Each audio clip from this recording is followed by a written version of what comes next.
Hi again everybody, welcome back again di Bitcoin update. So it's gonna be very quick update karena kita ngomongin price action. Dan di video sebelumnya teman-teman saya encourage ya buat nonton dulu di market update ini. Ini adalah video penting yang teman-teman harus pahami supaya bisa paham ya terkait dengan pembahasan yang akan saya lakukan pada video kali ini. Jadi kita udah nggak akan ngebahas tentang fundamental situation yang diberikan oleh si Jerome Powell, tapi saya tetap take notes ya buat teman-teman yang nonton video ini starting dari awal.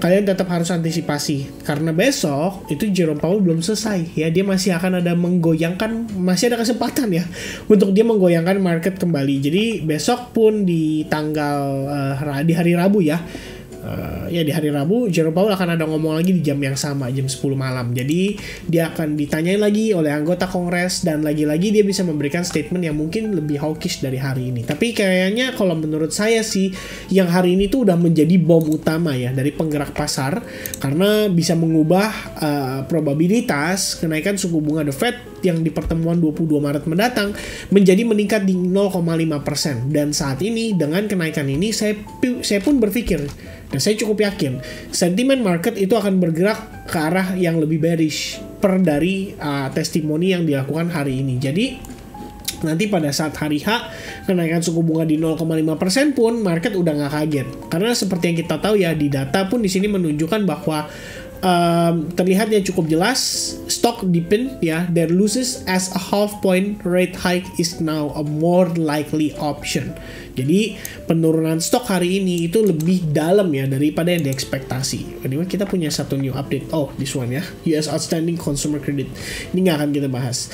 Nah, jadi kita langsung masuk aja ke price action untuk Bitcoin. Let's say Bitcoin failed untuk mempertahankan demand yang ada di area 21.500. Area manakah yang very likely akan menjadi next stop untuk Bitcoin? Oke, first one, kita punya area di kisaran lebih kurang $20.000 ya. Di sini 20.000 sampai 2300 menurut saya adalah area psikologis untuk Bitcoin bisa bertahan atau mempertahankan.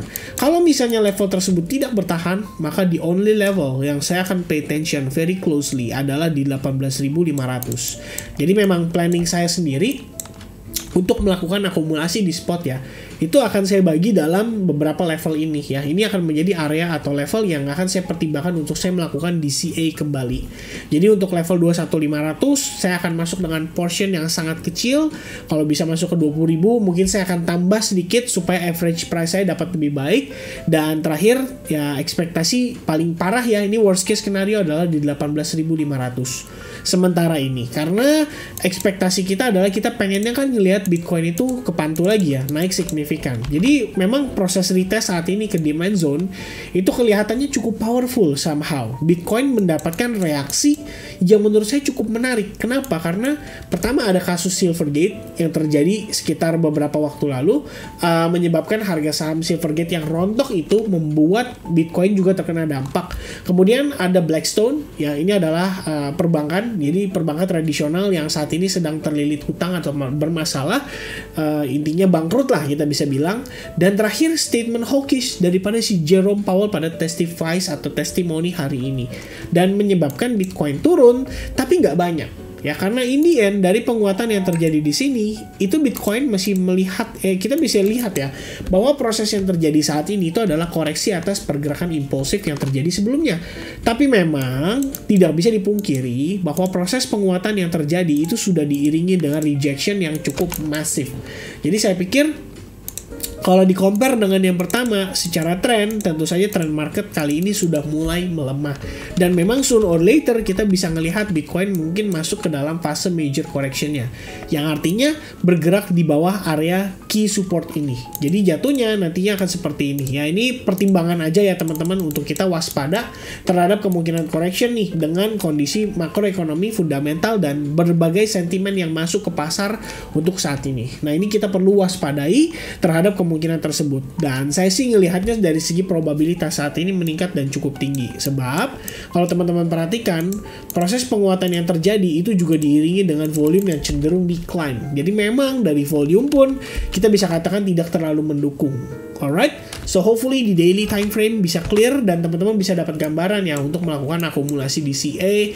Nanti kalian bisa cocokkan sendiri dengan analisis masing-masing. Nah, berikutnya kita bakal bahas sedikit dari time frame hourly. Jadi yang saya lihat di hourly simple aja. Kita ngelihat dia break ya. Tadinya ada ekspektasi harga karena tersideways cukup parah. Saya ada ekspektasi harga bisa mantul nge-retest ke 0,5% ya Fibonacci ya. Tapi ternyata nggak sampai sana, kita udah dapat rejection dan rejectionnya ternyata dipicu oleh Jerome Powell testifies pada malam hari ini. Jadi kalau kita lihatnya, pertama saya punya beberapa perspektif ya. Kalau kita lihat dari time frame yang 4 jam, sebetulnya Bitcoin itu cuma sideways aja di dalam range antara harga 22.500 dan bottomnya itu di 22.250 untuk dari segi close candle. Tapi setelah tadi jam 11 malam ya, kita confirm close di bawah range low-nya, saya pikir ini udah memberikan sebuah konfirmasi bahwa Bitcoin itu udah confirm akan meneruskan proses pelemahannya dia. Dan mungkin the next target area yang akan dites sama Bitcoin itu adalah 21.500. Like we said before di penjelasan di time frame daily ya, karena memang di level ini itu merupakan tahanan terakhir lah untuk Bitcoin bisa bertahan. Kalau dia break dari sana, ini artinya udah nggak ada niatan lagi dari para pembeli ya. Kita bisa bilang dari para pelaku pasar untuk mereka buyback Bitcoin di level ini, itu mereka udah nggak tertarik ya. Mungkin market memperkirakan ya, atau market mempersiapkan diri akan harga Bitcoin yang lebih rendah dari 21.500. Dan dengan istilahnya the Fed drop the bomb seperti ini, saya pikir hal tersebut bukan menjadi hal yang mustahil untuk terjadi, justru sangat possible untuk terjadi dalam waktu dekat. Jadi in the short term, biasnya saya itu satu masih still with the bear. Jadi kalau teman-teman ya terutama yang advance group pasti paham ya, kita udah ada ngelakuin short di FTM dari beberapa waktu lalu dan I'm personally masih holding position saya di FTM. Jadi memang saya masih short. Dan ada beberapa yang kita bahas pada live session ya di malam hari ini. Pertama Gala, kita ngelihat juga probabilitas cenderung turun.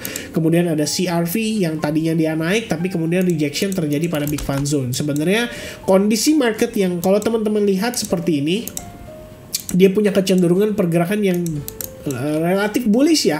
Kalau kita bisa bilang, justru bisa menjadi kesempatan untuk kita mempersiapkan melakukan short. Nah, itu bisa dipertimbangkan kembali oleh teman-teman yang mungkin mempersiapkan diri untuk melakukan long. At least posisi saat ini saya ngelihatnya lumayan risky ya. Even pada Matic sekalipun, ini Matic kita belum ada update altcoins ya. Kalau Matic tadi saya sempat sampaikan simple aja. Supply zone here masih bisa menjadi potensi menimbulkan reaksi lah pada para sellersnya atau pada para pelaku pasar. Dan tadi sempat kita ngelihat ada ascending triangle, but then you see the price is now breaking that trend line. So I think level itu sudah tidak valid lagi dan kecenderungan malah kita bisa ngelihat ya, bisa jadi membentuk semacam rising wedge atau gimana dengan posisi saat ini sudah break. Jadi rata-rata altcoin saya pikir walaupun punya peluang untuk di long sekalipun, saya mungkin akan cenderung menghindari posisi tersebut karena secara bias kita ngelihat overall bearish right now is dominance ya terhadap si bullnya, dan kita akan ngelihat Bitcoin akan nge-retest ke area Big Fan Zone ini. So the question is, apakah Bitcoin akan mantul dan mendapatkan reaksi di level tersebut? Karena kalau misalnya nggak ada reaksi, berarti para pelaku pasar, bigger player, big fund itu udah nggak tertarik untuk beli di sini. Maybe they expecting lower price daripada area saat ini. Dan itu pun yang istilahnya kita perlu lakukan juga. Jadi kalau mereka para pemain besar aja belum tertarik untuk buyback, kenapa kita harus buyback sekarang? Ada baiknya kita sabar sedikit, nunggu harga yang lebih rendah. Karena besok lagi-lagi testimoni akan diberikan oleh Jerome Powell, dan kalau misalnya dia ada bumbu-bumbu sedikit lagi yang lebih hawkish, mungkin ini akan menyebabkan market untuk drop lebih jauh lagi atau lebih signifikan lagi dalam waktu dekat. Jadi once again $21,500 ya, $21.500 menjadi area penting. Next level adalah 2.500 dan terakhir 18.500. 3 level ini akan menjadi 3 level penting buat kita mempertimbangkan melakukan DCA pada spot account kita.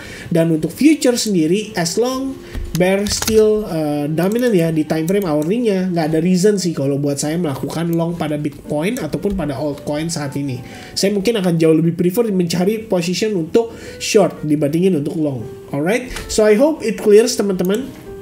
Jadi ini adalah cara saya juga memanfaatkan sentimen dan juga update fundamental yang ada di market untuk kita melakukan trading. Jadi kita istilahnya go with the flow, not countering the flow, dan otomatis secara probabilitas akan jauh lebih baik untuk kita supaya bisa lebih mudah untuk profit. I think that's it everybody for update daripada Bitcoin. Hopefully teman-teman sekali lagi bisa nonton video yang ada di sebelah sini ya. Nih market update yang di sebelah sini ya teman-teman sekalian. Jadi hopefully kalian bisa dapetin informasi yang cukup jelas di sana terkait dengan reason kenapa saya melihat biasanya itu lebih condong ke arah bearish. And I think that's it for me. Thank you very much for watching, and I'll see you guys again in the next update untuk altcoins. Dan saya hampir lupa ya, saya pengen announce juga soal webinar yang rencananya kita akan adakan. Itu nanti saya akan adakan beberapa voting, dan saya butuh respons dari teman-teman sekalian. Apakah kita akan adakan itu lewat Zoom supaya komunikasinya lebih enak, apakah kita akan adakan lewat live streaming dulu di YouTube, tapi komunikasi jadi delay, jadi sesi Q&A itu bakal lebih repot dan lebih takes time. Tapi kalau misalkan kita adain lewat Zoom sekalipun, akan saya upload lagi di YouTube, jadi teman-teman bisa nonton ulang. So nanti pollingnya akan saya adakan di Telegram. Saya akan susun dulu untuk judul-judulnya. Mungkin akan saya update di pekan-pekan ini atau minggu-minggu ini, dan saya akan update juga di YouTube ya. Jadi teman-teman bisa tahu kalau misalkan kita udah mulai ngelakuin voting dan polling untuk tema beserta mekanisme daripada webinar free-nya. Alright, so I think that's it. Once again, God bless everyone and have a nice day everybody. Stay safe and happy trading guys. God bless everyone. Cheers and bye bye guys.